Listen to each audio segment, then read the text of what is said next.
Hey, the term capacity has come to me a lot lately. Lots of people I'm talking to or hearing about say we just don't have the capacity. And I feel like I've been there. I often come back into there.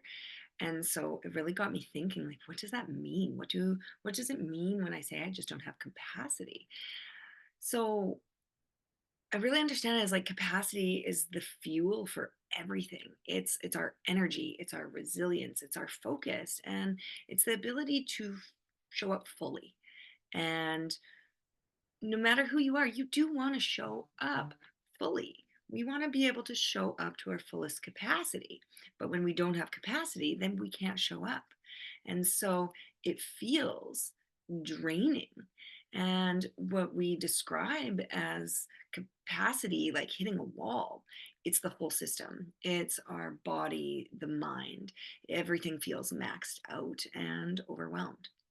So when we're saying, I just don't have the capacity, it's a signal. It's a signal for our body saying that we just don't have that space.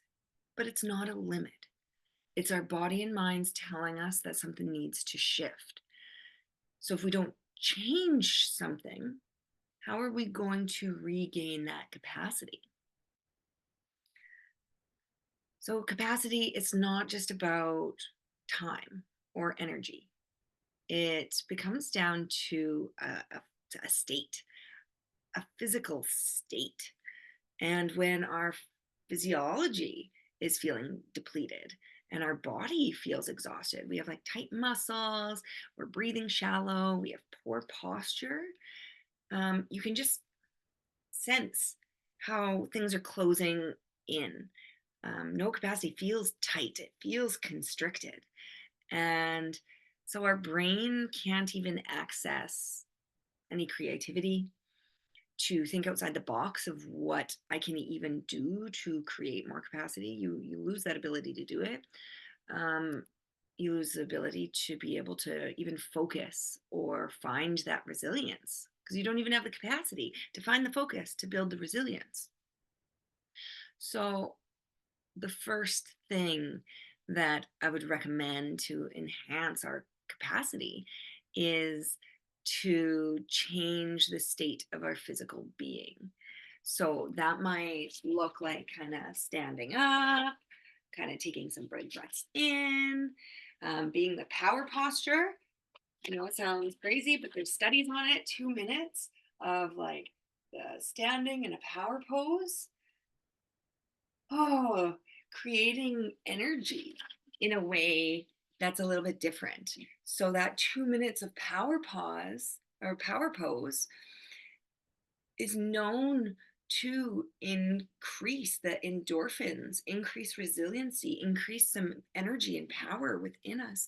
And it is a simple way to start kind of changing that inner state that feels constricted, and bringing the power back into your body to with the goal of increasing our kind of capacity. So it gets the blood flowing and it kind of puts the energy that's trapped and feeling suffocated into motion. And we know that all emotion is energy in motion. And so when some of those lower vibration emotions get stuck and trapped inside, they feel tight, they feel constricted. So being able to shift out of there.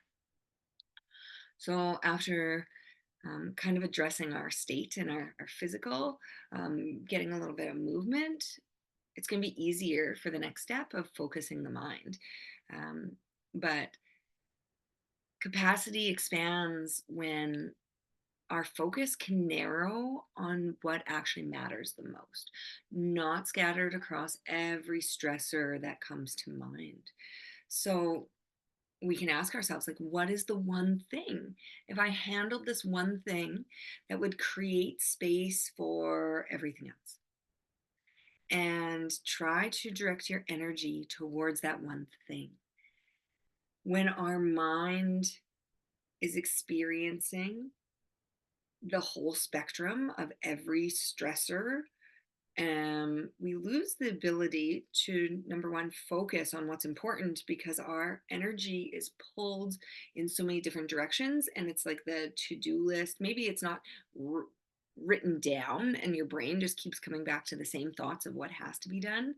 Um, but really, to get a handle on moving the needle just one step. And so, what is the biggest thing that you can narrow in and focus on and focus your mind to complete one thing? And it doesn't have to be the big thing. Don't even look at the big picture, but break that big picture down and know what the big goal is.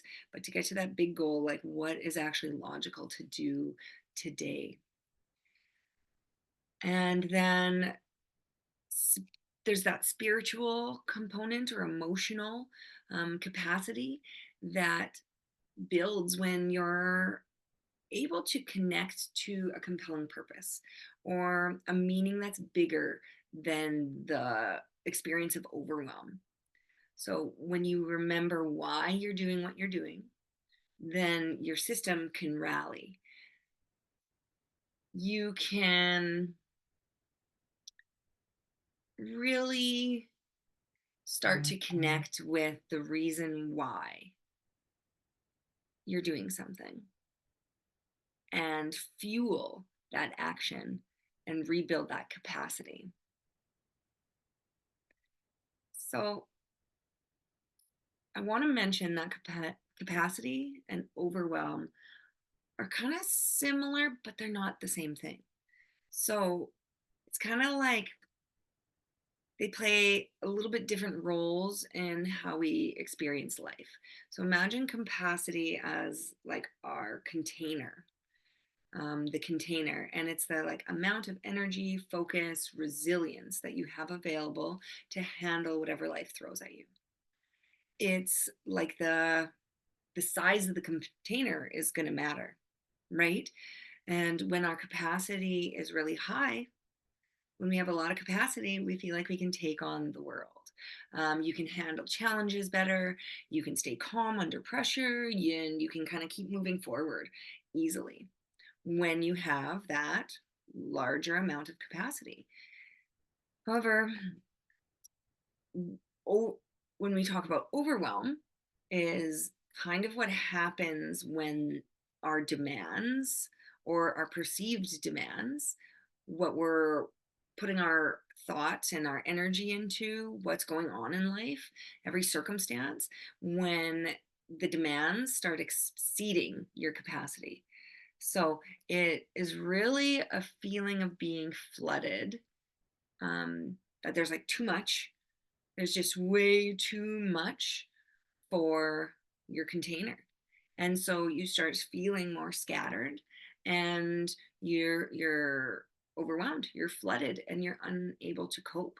So overwhelm is a signal that your container is full and it needs to be either emptied, or you need a bigger container, which would be like expanding that capacity. Um, that's not always easy to do, especially when you're in a state of overwhelm. Your container is already overflowing. You can't always just get a bigger container. It might be the steps of dealing with that overwhelm, and at the same time putting yourself in that state to increase your capability to handle what's coming at you, to break that down into smaller portions of like what is really important today. I don't need to do this all today because it's overwhelming to my system and to me, and it's creating a inability to move forward in any way, um, because then we're overwhelmed and we don't have the capacity, we don't have literally the decision making ability to make the next step forward. So again, key to learning how to increase your capacity, it comes from managing our physiology, so managing our body and our state, our energy, kind of like increasing that, and again gaining those little tools. It doesn't have to look like what you're thinking. It doesn't have to be that hour long walk. But again, coming into that power pose, some gentle movement, some shifting, maybe some bouncing up and down, and just preparing yourself to start moving some of that energy, and to help you get focused and connect to the meaning. Um, and the goal of increasing our capacity then is so that how frequently we become overwhelmed becomes less frequent and less intense, because you're building your container bigger, you're building your capacity, you're building your resilience. And when you build that, then your overwhelm loses the power over you.